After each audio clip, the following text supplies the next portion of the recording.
আসসালামু আলাইকুম, কেমন আছেন আপনারা সবাই? বিডিভিশন ক্যানভাসের পক্ষ থেকে বরাবরের মতো সাথে আছি আমি কেএম মাসুদ রানা। তো আজকে আমি দেখাবো সকালবেলা ঘুম থেকে উঠে আমি কবুতরকে কী খাবার দেই এবং কী করি সারাদিন। তো তো সকালে ঘুম থেকে উঠেই কবুতরের লফটের সামনে গিয়ে একবার ঘোরাঘুরি করি, সব কিছু ঠিক আছে কিনা দেখি। তো তারপরে পানি দেওয়ার ব্যবস্থা করি। সকালে প্রথমেই আমি আমার লফটে ঘুরে এসে পানির ব্যবস্থা করি। তো যদি কোনো ওষুধ থাকে সেগুলো দেই। তো আজকে আমি আমার কবুতরকে অবশ্য ভিটামিন দিব। তো একেবারে কম দামে ভিটামিন দিচ্ছি আমি B54 দিলাম এবং কার্মিনা দিলাম। তো কার্মিনা পরিমাণ মতো আমার প্রায় 10-12 লিটার পানি লাগে, যেহেতু অনেকগুলো কবুতর। তো সেগুলো মিক্স করে আমি কবুতরের লবটা খুলে নেই। প্রথমে গেটটা খুলে ভিতরে প্রবেশ করে প্রথমেই আমি আমার কবুতরগুলো দেখি।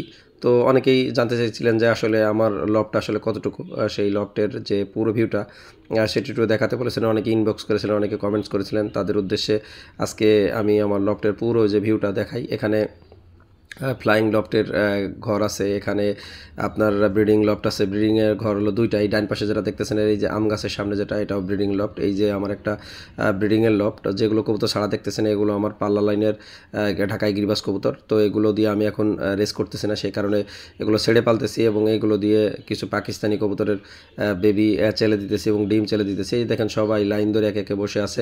তো সকালবেলা আমি লফটের মধ্যে ঢুকে একবার সব জায়গা দেখে নিলাম যে আসলে সব কবুতরগুলো সুস্থ আছে কিনা এবং ঠিকঠাক আছে কিনা, এবং পানির পাত্রগুলো যে ময়লা করে রাখে সেই পানির পাত্রগুলো বের করে ফেললাম।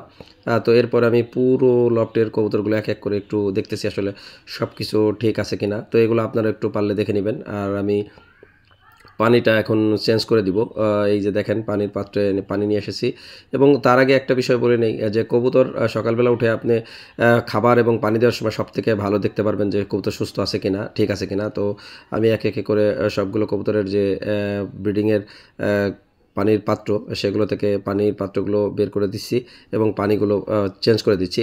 অন্যান্য দিন কিন্তু পানির পাত্রগুলো আমি হালকা ধুয়ে দিই। আজকে যেহেতু আমার সাথে ক্যামেরাম্যান নেই, তাই আমি একা একাই ভিডিও করতেছি। এই কারণে আমি এক হাত দিয়ে ক্যামেরা ধরে অন্য হাত দিয়ে ভিডিও করতেছি। এই কারণে পানির পাত্রগুলো আর ধুইতে পারতেছি না, যেহেতু। আর এই যে দেখেন ট্রেগুলো ময়লা হয়ে আছে, আজকে পরিষ্কার করব। গতকালকে বাড়িতে আসছি, একটা ব্রিডিংয়ের ঘরের যে লফটের ময়লা সেগুলো ট্রেগুলো পরিষ্কার করে দিয়েছি। আজকে আর অন্যান্য যে ফ্লাইংয়ের লফট আছে এবং ব্রিডিংয়ের অন্যান্য যে ঘরগুলো রয়েছে সবগুলো ঘরের কিন্তু আমি আজকে পরিষ্কার করব। তো এই বিষয়টা মাথায় রাখবেন যে পরিষ্কার পরিচ্ছন্নতা না থাকলে কিন্তু আপনার কবুতর অসুস্থ হয়ে যায়। আপনারা জানেন যে আমার মাসখানেক আগে কবুতরগুলো অসুস্থ হয়ে গেছিলো এবং সেখান থেকে সুস্থতা পাওয়ার পরে অনেক কবুতরে ডিম বাচ্চা করতেছে। এবং এই যে দেখেন এই পেয়ারটা আসলে ডিম দিয়েছে এবং বাচ্চা উঠে গেছে দুইটা কবুতরের। একটা জিনিস গত সপ্তাহে আমি কিন্তু ভ্যাকসিন দিয়েছি, কৃমির কোর্স করিয়েছি, সব কিছু মিলে আমার কবুতরগুলোর এখন আর কোনো কিছু বাকি নেই। এখন শুধু ব্রিডিংয়ে দিয়েছি। ব্রিডিংয়ের আগে একটা প্রস্তুতি থাকে, আপনারা জানেন যে কবুতরকে ব্রিডিংয়ে দেওয়ার আগে কিন্তু আপনারা কৃমির কোর্স করাতে পারেন, লিবাটন খাওয়াতে পারেন। লিবাটন খাইয়ে 3 দিন আপনি কৃমির কোর্স করাবেন, তারপরে আবার 3 দিন লিবাটন দেবেন। এরপরে আপনি বিভিন্ন মাল্টিপ্লেক্সের যে ভিটামিনগুলো রয়েছে সেগুলো আপনারা ব্যবহার করতে পারেন। তো এই বিষয়টা মাথায় রাখলে হবে যে কবুতর যখন আপনার অসুস্থ হবে তখন একটু রেস্ট দিয়ে তাদেরকে ব্রিডিং করাবেন। আর এই যে একটা বাচ্চা দেখতে পাচ্ছেন, তো এই বাচ্চাটা কিন্তু অসুস্থ মনে হয়েছিল কালকে এসে, না এখন দেখলাম যে মোটামুটি ঠিক হয়ে গেছে মাশাআল্লাহ। তো সব কিছু মিলে এই যে এইখানে দেখেন 2টা বেবি উঠে গেছে। তো এই বেবি দুটো হলো আমার ডাবলা কবুতরের বেবি। আমার খাঁচা যেগুলো দেখতে পাচ্ছেন এগুলো বেশিরভাগই পাকিস্তানি কবুতর। আর এই যে 2টা পাকিস্তানি গোল্ডেন কবুতর, তো এইগুলো আমি জায়গা নাই বিদায় ছেড়ে দিয়েছি। আর এই কবুতরের লফটে বেশিরভাগ ক্ষেত্রেই পাকিস্তানি কবুতরের পাশাপাশি ছেড়ে যে কবুতরগুলো পারি এই ব্রিডিংয়ের লফটা, এগুলো হলো পাকিস্তানি ঢাকায় গিয়ে। এই যে আমার যে 41 নম্বর টেডি পেয়ারটা, এটার ডিম কিন্তু বেশিরভাগ ক্ষেত্রেই জমে না। তাকে এই ক্যাব এবং কড লিভার অয়েল খাইয়েছি, তারপর ডিমগুলো জমে নাই। তো এখানে দেখেন এই যে আর এক পেয়ার আমার আসলে পাল্লা লাইনের যে কবুতরগুলো রয়েছে সেইগুলো দিয়ে আমি এই বছরে কোনো পাল্লাই করি নাই। ক্লাবে থেকে ইনশাল্লাহ আগামী বছর পাল্লা হবে। এই যে 2টা বেবি উঠে গেছে আমার খাকি কবুতর এবং লালবাগ জেনারেশন দিয়ে করা। এই যে একটা বেবি দেখেন বড় হয়ে গেছে। তো এবার আমার অনেকগুলো বেবি পেয়েছি। আর এই যে একটা টেডি এবং ডাবলে কবুতর দিয়ে লাল পানি করা। তো এখন আমার এই ব্রিডিংয়ের ঘরটা তো খাবার পানি দেওয়া হয়ে গেল। এখন আমি অন্য ঘরের যে পর্দাগুলো রয়েছে সেগুলো সরিয়ে দিতেছি এবং পর্দাগুলো নামিয়ে তারপরে আমি ঘরের ভিতরে প্রবেশ করে প্রথমেই আমি যে বিষয়টা করি, কবুতরগুলো একবার দেখে নিই আসলে সব ঘরের কবুতরগুলো ঠিক আছে কিনা, কোনো সমস্যা হলো কিনা। কারণ সারা রাত তো আর আমরা দেখতে পারি না। রাতে 10টার দিকে চলে যাওয়ার পরে সকালে ঘুম থেকে উঠে প্রথমেই কাজ হচ্ছে কবুতরগুলো আসলে ঠিক আছে কিনা, লফটের সব কবুতরগুলো স্বাভাবিক আছে কিনা, এগুলো একবার দেখে নেওয়া। তারপরে আসলে আস্তে আস্তে আপনি খাবার দিতে পারেন, পানি দিতে পারেন। পানির পরে আপনি খাবার দিবেন। তো প্রথমে সকালবেলা উঠে উঠে আপনি পানিটা পরিবর্তন করে দিতে পারেন। এবং এই যে ছোটো ছোটো যে খাবারের পাত্রগুলো দেখছেন এগুলোকে আমি গ্রিড দিয়ে দিছি, কারণ গ্রিটের পাত্র আর খাবারের পাত্র আমি একটু আলাদা করে দিয়েছি। এই যে দেখেন এই যে ডাবল এবং টেডি দিয়ে করা পেয়ারটার একটা বেবি, ওই যে খুব বেশি বড় হচ্ছে না, ভালো খাওয়াইতেছে না। আর এই যে গোল্ডেনের একটা বেবি, এই বেবিটাও খুব ভালো খাওয়াইতেছে বলে আমার মনে হয় না। এই যে আমার বাজরিকার পাখি দুইটা, তো এই দুইটা হয়তো খুব শীঘ্রই ডিম দিয়ে দেবে মাশাল্লাহ। এরা কিন্তু এই টোপার মধ্যে বারবার যাওয়া আসা করতেছে এবং খুব ডাকাডাকি করে, এই বিষয়টা আমার খুব ভালো লাগে। এরা সবসময় কিচিরমিচির করে পুরো লবটাকে আমার জাগিয়ে রাখে। তো আমি আরও অনেক কিছু পশু পাখি আরও আনবো, তো শীঘ্রই আপনার লবটাকে কিছু আপডেট দেখতে পারবেন। আজকে আমি বিসমিল্লাহ এগ্রোতে যাব আমার কিছু বেইজিং হাঁস এবং ঘুঘু পাখি, টিয়া পাখি এসব আনার জন্য।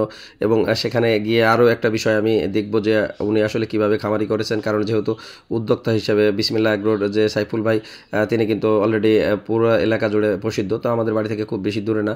আর এই যে দেখেন কিছু রেস্টেড কবুতর, যেগুলো আমি রেস্টে রেখে দিয়েছি, এই কবুতরগুলো বেশিরভাগই অসুস্থ ছিল, এগুলোকে রেস্টে রেখেছি। এগুলোকে খাবার দেবো, একটু দেখে নিলাম যে আসলে কবুতরগুলো সুস্থ আছে কিনা। তো আপনাদের যারা বেশি কবুতর আছে, আপনারা সকালবেলা ঘুম থেকে উঠে লফটে গিয়ে একবার পুরো লবটা চেক দিয়ে নেবেন যে আসলে সব কবুতরগুলো স্বাভাবিক আছে কিনা, তারপরে আপনারা পানিগুলো চেঞ্জ করে দেবেন। তো এখন আমি পানিগুলো চেঞ্জ করে দিয়ে খাবার দিয়ে দিয়েছি। এখানে আমার প্রায় 3 থেকে 4 কেজি খাবার প্রতিদিন লাগে, যেহেতু লবটে প্রায় 200-250 কবুতর রয়েছে। তো আমি প্রথমে বাজরা, রেজা, গম, তারপরে চীনা, সরিষা এই সবগুলো মিক্স করে আমি 1 কেজির মতো ধান মিশিয়ে সবাইকে একসাথে খাওয়া দিই। যেহেতু আমার বেশিরভাগ কবুতরই এখন ব্রিডিংয়ে আছে, তো আমি ধানের পরিমাণটা কিছুটা রাখি। অনেকেই ধান রাখে না, ব্রিডিংয়ের কবুতরকে শুধু ভারী খাবার দেয়, তো আমি একটু হালকা খাবার দিতে কবুতরের যে পায়খানাটা সেটা খুব বেশি পাতলা হয় না। তো এই যে এখানে যে কবুতরগুলো রয়েছে এগুলোকে আমি খাবারগুলো দিয়ে দিতেছি। এগুলো আমার রেস্টের বাচ্চা কবুতর, 10-12টা বাচ্চা আমার নতুন হয়েছে।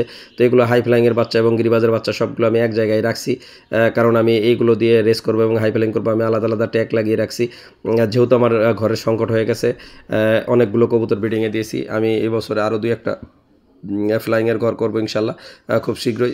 তখন আমার এই কবুতরগুলো আমি আলাদা আলাদা রাখবো। তো সব কবুতরগুলোকে খাবার দিয়ে আমি আবার দাঁড়িয়ে দাঁড়িয়ে দেখতেছি যে আসলে কবুতরগুলো খাবার দেওয়ার পরে সব কবুতরগুলো খাইতেছে কিনা।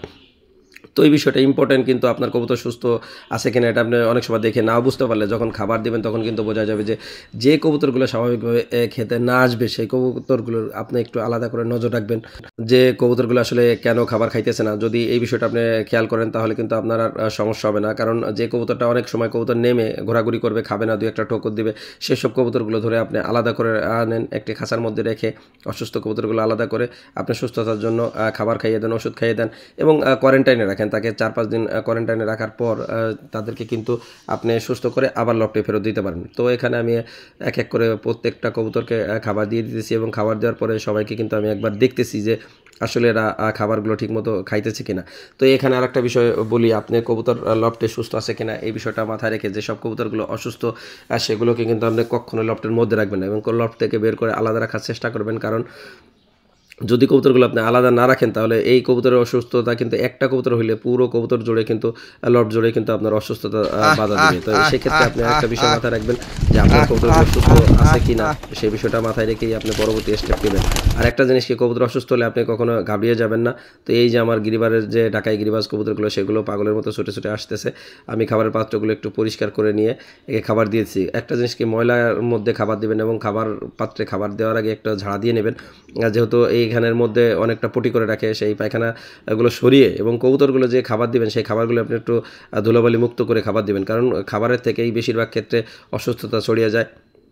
এই বিষয়টা আপনি মাথায় রাখবেন এবং সকলে ভালো থাকবেন, সুস্থ থাকবেন এবং আপনার প্রিয় কবুতরগুলোর জন্য দোয়া রাখবেন। আরেকটা কথা মনে রাখবেন যে প্রত্যেকটা দিন সকালবেলা ঘুম থেকে উঠে আপনি কবুতরের লফটে গিয়ে প্রথমে আপনি চেক দিবেন যে আপনার কবুতরগুলো সুস্থ আছে কি না। তো সকলে ভালো থাকবেন, সুস্থ থাকবেন এবং আরও একটা বিষয় এখানে বলি, কবুতরকে যে খাবারগুলো দেবেন সেই খাবারগুলোর সাথে হালকা মিক্স করে ধান দিবেন, এতে আপনার কবুতরগুলোর পায়খানাটা শুকনো থাকবে। তো সকলে ভালো থাকবেন, আল্লাহ হাফেজ।